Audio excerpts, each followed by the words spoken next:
Bonjour à tous, voici aujourd'hui une très belle histoire, ainsi que sa morale. Cette histoire se passe à Jérusalem avant la Seconde Guerre mondiale. Un homme vivait simplement avec sa femme et leurs 2 enfants en bas âge.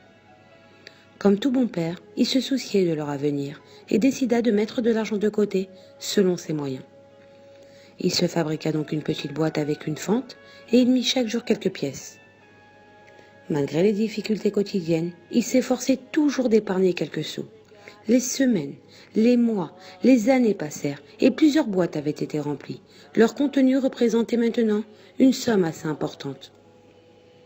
Lorsque son fils aîné se maria, il réussit grâce à ses économies à lui acheter une jolie maison dans le centre de Tel Aviv, qui est alors une petite ville avec des synagogues, des maisons d'études et des juifs respectant la Torah.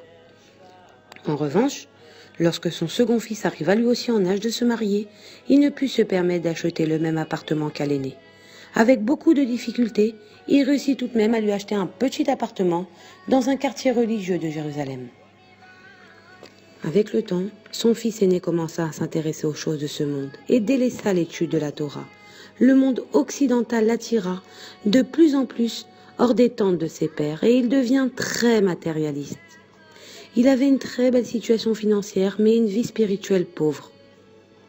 Quant à son jeune fils, au contraire, il continua sur les traces de son père. Il devient un érudit en Torah et vit avec sa famille dans une très grande simplicité guidée par notre sagesse ancestrale. Un jour, le père devint veuf et âgé se retrouva alors atrocement seul. Puisqu'en plus il perdait un peu de son autonomie, il décida donc d'aller habiter chez l'un de ses enfants. Tout naturellement, il choisit celui qui avait un plus grand appartement. Il alla donc chez son fils aîné, fit ses valises et voyagea à Tel Aviv. La ville avait beaucoup changé et il eut du mal à retrouver la rue où habitait son fils. Il finit par trouver la maison qui est à présent une somptueuse villa. Il sonna, mais n'obtenant pas de réponse, il poussa le gros portail et entendit alors le hurlement d'une terrible sirène d'alarme qui s'était déclenchée. Il fut saisi de panique. Le fils, ayant entendu l'alarme, se mit à la fenêtre et alluma les projecteurs. Il reconnut la silhouette du vieil homme et dit « Papa, c'est toi ? Entre !» Le père pénétra dans la cour et commençait à peine à se remettre de ses émotions, lorsque soudain, 2 énormes chiens s'élancèrent à sa rencontre.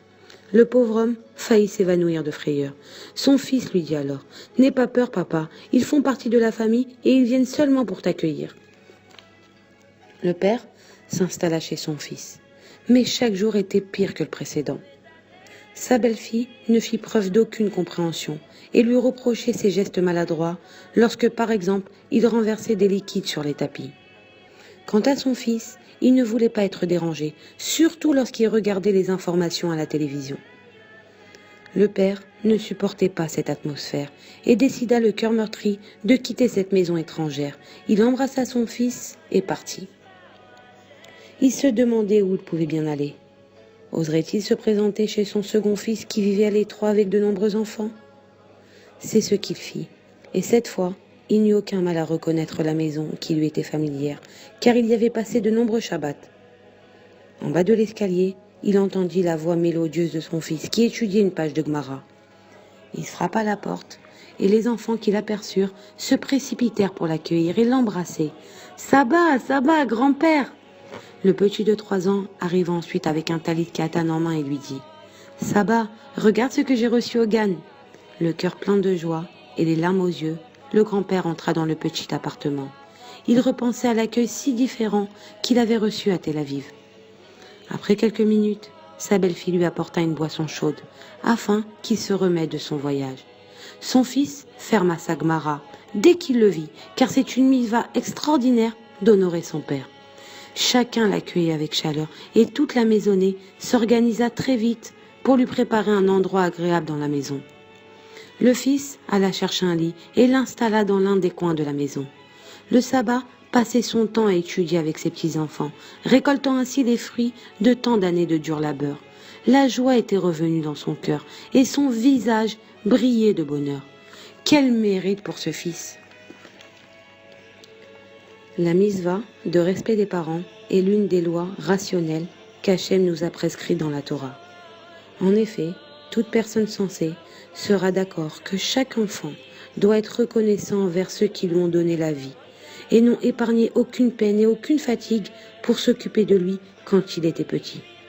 Mesure pour mesure, il convient qu'il s'occupe d'eux à son tour et les comble de bienfaits, d'honneur et surtout de nachat, de sérénité. Voilà et bonne journée à tous.